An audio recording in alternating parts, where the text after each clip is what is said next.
نبی پاک فرماتے ہیں میں بارگاہ خداوندی میں پہنچا، اللہ نے فرمایا ابھی میرے لیے کیا لائے ہو؟ میں نے کہا مولا وہ لایا ہوں جو تیرے پاس کوئی نہیں۔ رب کریم کو سارا پتہ ہے، پھر بھی پوچھتا ہے محبوب میرے پاس کیا نہیں؟ فرمایا تیرے پاس عاجزی لے کے آیا ہوں، تجھ سے بڑا کوئی نہیں، تو کس کے آگے عاجزی کرے گا؟ سب سے بڑا تو ہے، میں عاجزی لایا ہوں۔ تو کہا بھی مانگ لے۔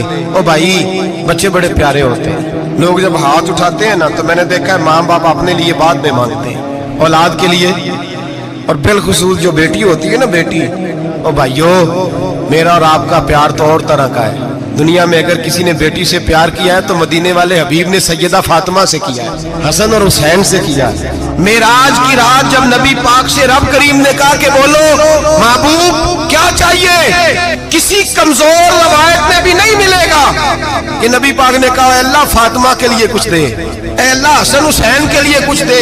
امتی بھول جاتا ہے، اسے خیال ہی نہیں آتا، یہ سوچتا ہے کیسے حضور کی فرما برداری کروں۔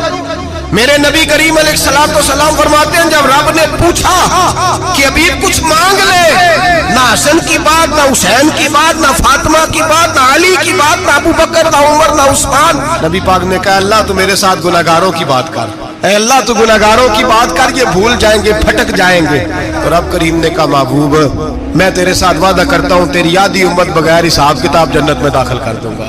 نبی کریم نے فرمایا مولا نہیں، یہ بات مجھے قابل قبول ہے، یہ بات منظور نہیں، ابھی تو کیا چاہتا ہے؟ تو کہا اللہ تو مجھے سفارش کا حق عطا کر، تو مجھے اجازت دے، میں کہتا جاؤں تو معاف کرتے جانا۔ حضور کہہ سکتے تھے نا چلو آدھی بخشی گئی بھئی آدھی اچھے عمل کرے، فرمایا نہیں مجھے حق شفاعت دے۔ نبی پاک فرماتے ہیں میرے رب نے مجھے سفارش کا حق دیا ہے، میں قیامت میں سفارش کرتا جاؤں گا، اللہ میری امت کو جنت عطا کرتا جائے گا۔